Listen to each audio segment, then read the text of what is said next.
going to get ready to make our sail for our little tender.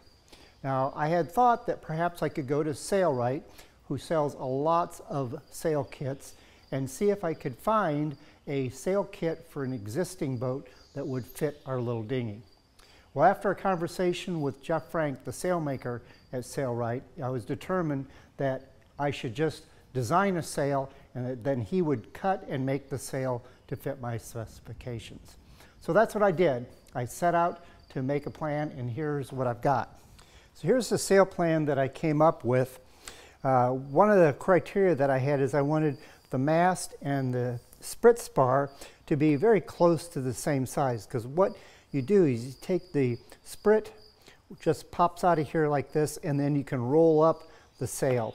So I ended up with just a little bit more than 9 feet, and that way it can sit on the cabin roof along next to the tender when it's being stored. And one of the things that helped me determine was where the peak of the sail should be. And I was looking somewhere between 40 and 45 square feet. So I ended up with 43.5 square feet, which is just a little over 4 square meters. So with this information then, I was able to put that into the data sheet that Jeff had sent me, and then send it off to Sailwright for him to make the sail. Once the sail kit came, it came with this information sheet which shows how many panels that he determined it needed, which were 5, and then all of the information that he needed in order to figure out the shape of the sail. So he put that into a computer, and it came up with this computer model of what the airfoil of the sail would look like. So he figured out what the belly of the sail and everything needed to be. So now that we've got all that information and we have the sail kit in hand, all I need to do is find a clean space in order to build the sail.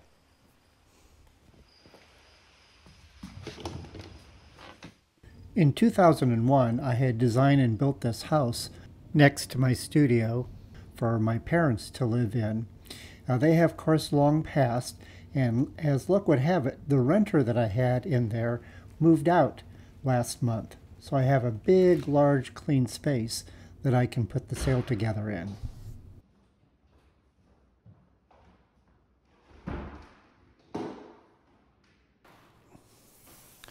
So you can see I've got plenty of space here to lay out the sails, and my sails here have come from Sailwright.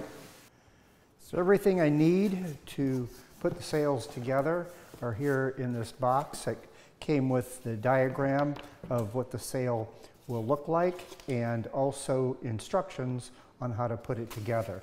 So what we have in here is thread, the sails. So this is seam stick tape, and this is some Dacron tape. And also 2 sizes of brass grommets. They also included some Sailwright logos that if you'd like to put that on your sail, you could. So the first thing that I'm going to do is I'm going to lay out all of the sail patterns in the order that they go.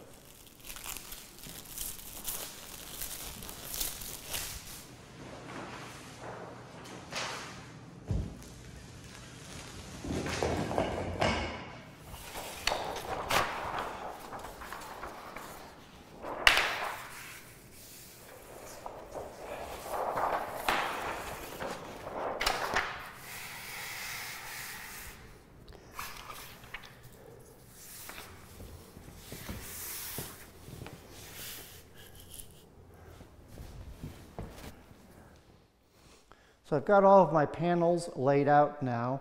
Now there's a couple of other things that came in the kit. One of them are patches, and they go on all of the 4 corners of the sail for reinforcement. And it's actually made up of 4 pieces of sailcloth that goes on like this. Now it goes right here. This is the seam line, so this will get hemmed over here at the head. And this is the luft of the sail, and it then gets a reinforcing piece that goes over like this, and then grommets will get put in there because this is where it gets attached to the mast.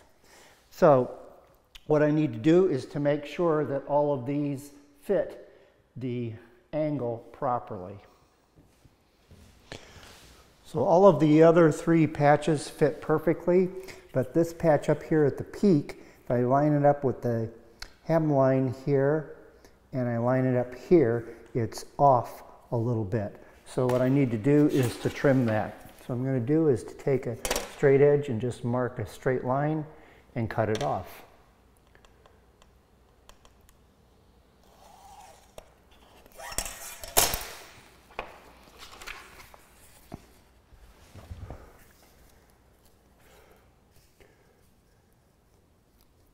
Okay, I've got that all finished and they all fit nice now. Now the instructions suggest that you sew the patches on before you put the whole sail together, because as you can see with this one panel that I have 2 patches on there, that'll be much easier to handle through the sewing machine. Now down at the foot and leech at the clew, I'll have to sew 2 panels together, the bottom 2 panels. And over at the foot and left of the sail, where the tack gets put on, I'll need to sew together 3 sails. So I'm going to start up here at the head where I can put the peak and the throat on this one panel.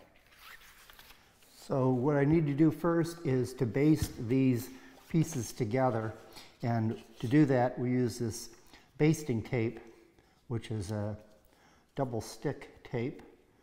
I'll find the beginning here somewhere. So this will go on each piece like this.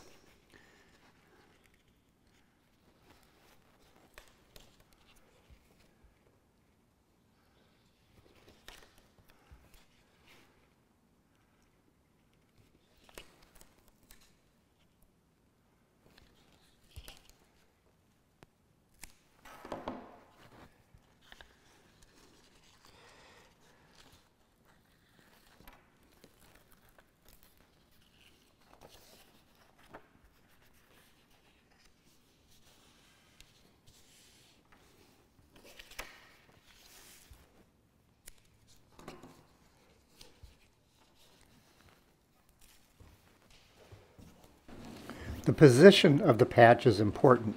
You want the smaller patch to be trapped between the sail panel and the largest outside patch.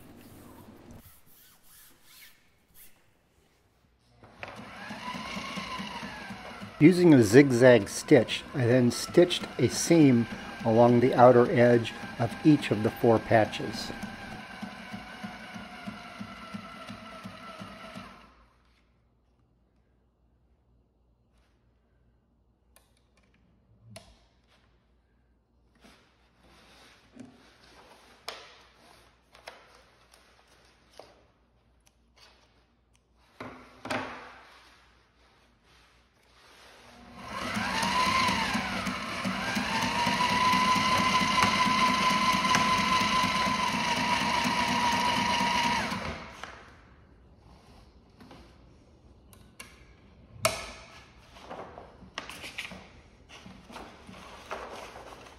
After I finished sewing together the throat and peak patches along the panel that is the head of the sail, I then turned my attention to putting together the bottom 2 panels along the foot in order to add the patch for the clew.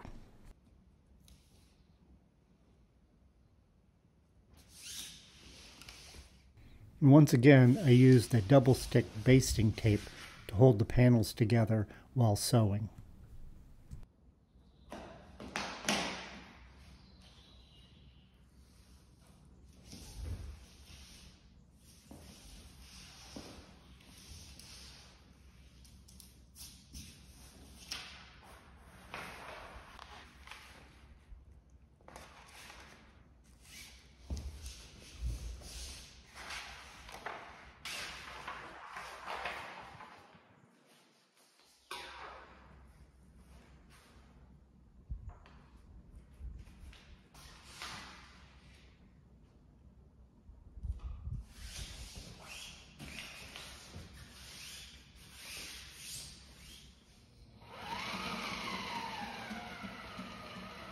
I then proceeded to sew the two panels together.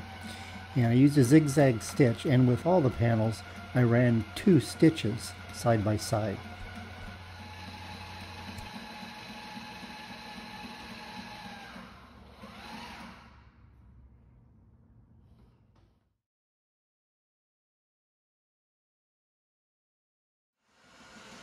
I then followed the same procedure and started sewing on the next panel.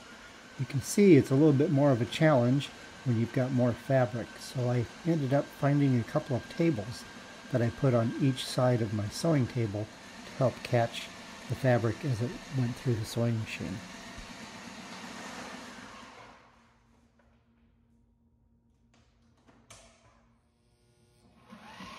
That completed, I was then able to sew the patches for the tack and clue on the foot of the sail.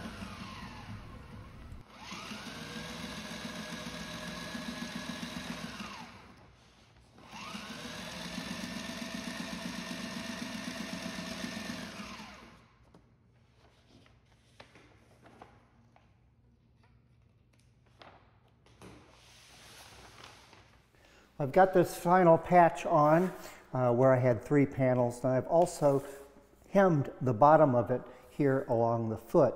So that was much easier to do when it was not the whole sail.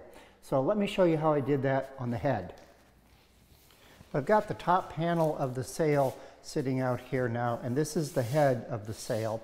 So what I am going to do is put what's called a double folded hem in here so that there is not a rough edge that's on the outside. So there's a very faint line drawn right here, which is the hem line. So what I need to do is to fold this over to that line, like so, and then give it a crease. Now this is a creasing tool that I made, and if you're interested in seeing how I made it, you can watch this video here. They certainly are available at a lot of different places that you can buy one. So I'm going to go along the length of it here and get that creased and folded.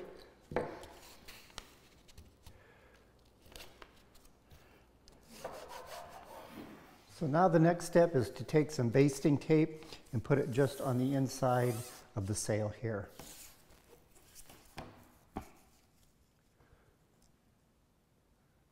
I'm leaving about 1/16 of an inch or so from the tape to that hem line.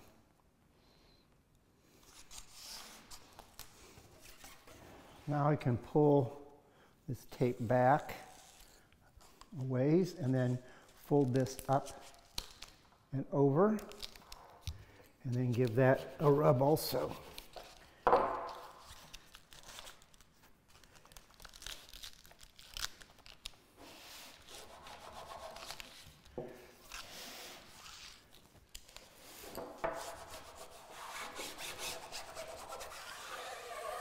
All right, now I've got that all laid down there. Now what I want to do is run a stitch along here the whole length.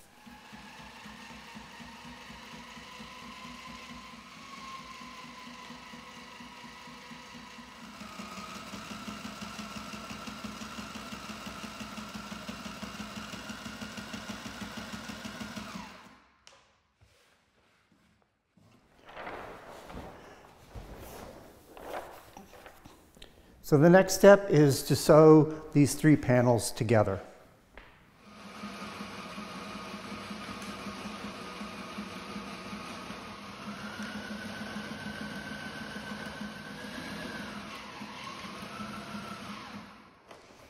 Well, I've finished up putting the hem along the leech edge of the sail, and now the last step that I have to do as far as the sewing goes is to put this reinforcing strip along the luft edge here.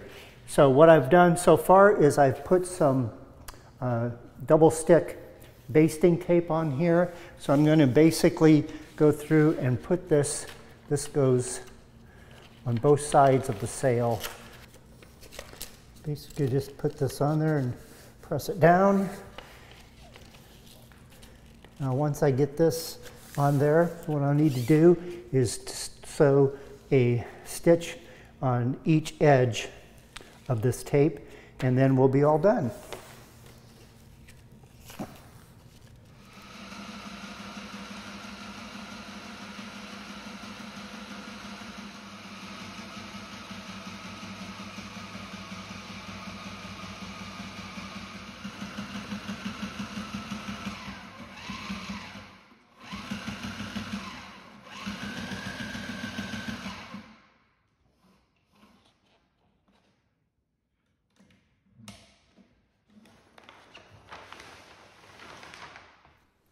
Well, now that I've got the double stitching here on this reinforcement here at the luft, the next thing is to put grommets in.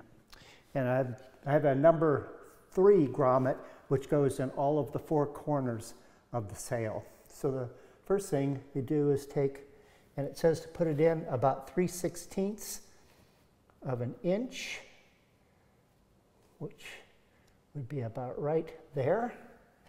I'm going to mark that. And then I've got this hole drill that will drill holes through that fabric. Like that. Now, put the grommet on the base.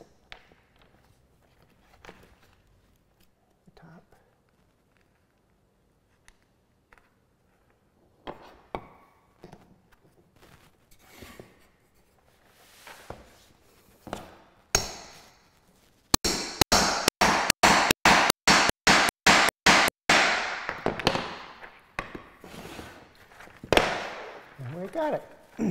So I'll put these 4 grommets in, and then what it says is to use a number 1 grommet every 9 inches along this luft edge.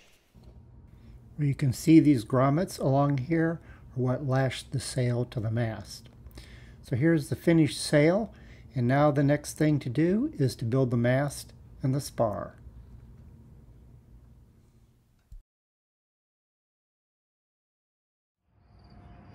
We need 2 spars for the rig, and the first would be the mast, and it is 9'3" long, and then the sprit spar is 8'6" long.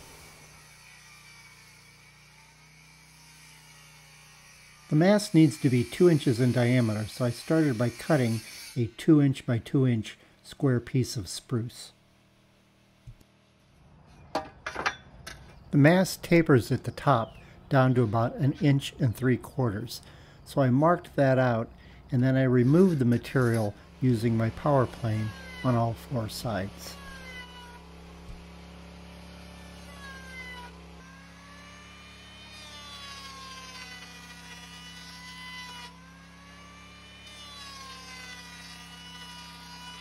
So now that I've got the taper on the end of it, the next step is to turn the square round. And I've drawn a circle on here, and the first step is to cut it off at 45 degrees so you make an octagon.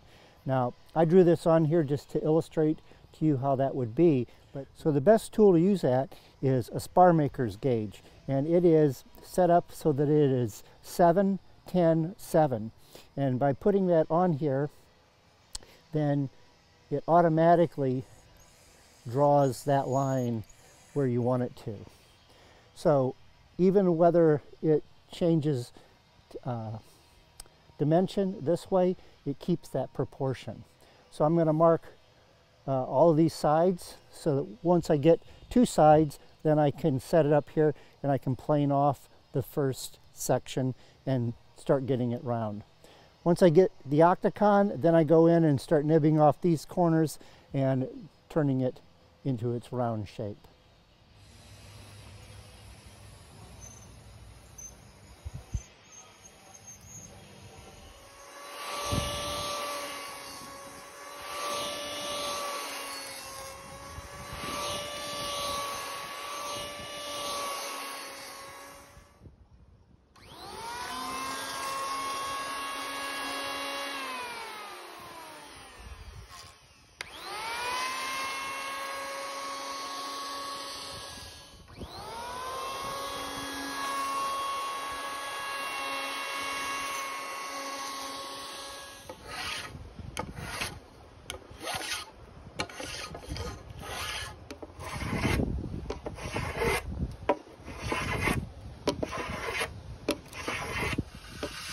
After getting a basic round shape by planing, I used a spar making machine that I had read about in Bud McIntosh's book, How to Build a Wooden Boat. It's basically a wooden drum attached to an electric drill with an inside-out sanding belt.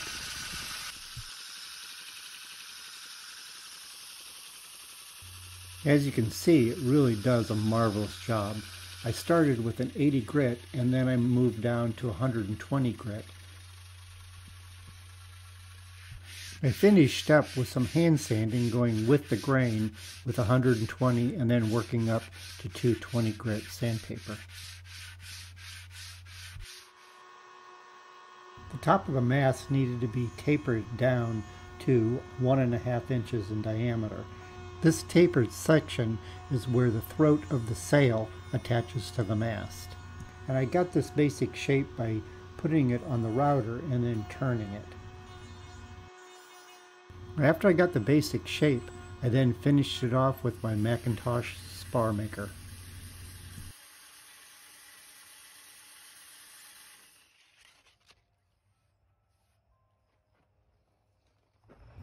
After some final fine sanding, I then put some varnish on the mast.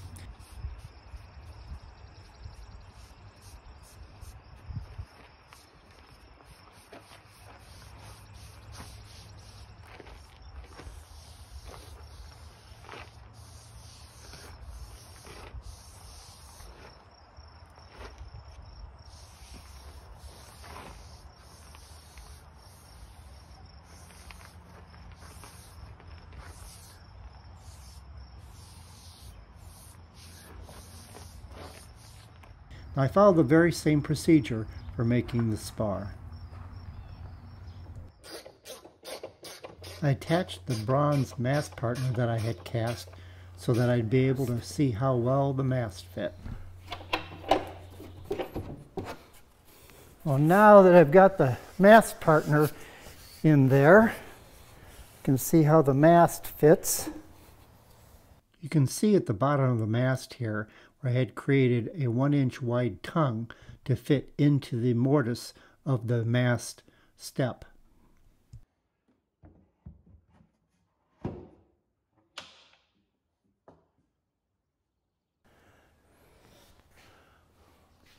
Well, now it looks like a sailboat. So we have all of our components now in order to get the sail rigged on the little tender. Now I'm going to wait until I get out to Mystic, Connecticut in order to do that, because to be fully honest with you, I have never rigged a sprit sail. Now our friend KP from Acorn, Arabella has done lots of rigging, and she is hopefully going to be available that she can help me out in setting up the sprit sail rig on the little tender. Now next episode we will start working on the oars for our little dinghy here, and that should be a lot of fun. I've never made a set of oars and I'm really looking forward to that. So as always, thanks for watching, and remember, if you're going to make it beautiful.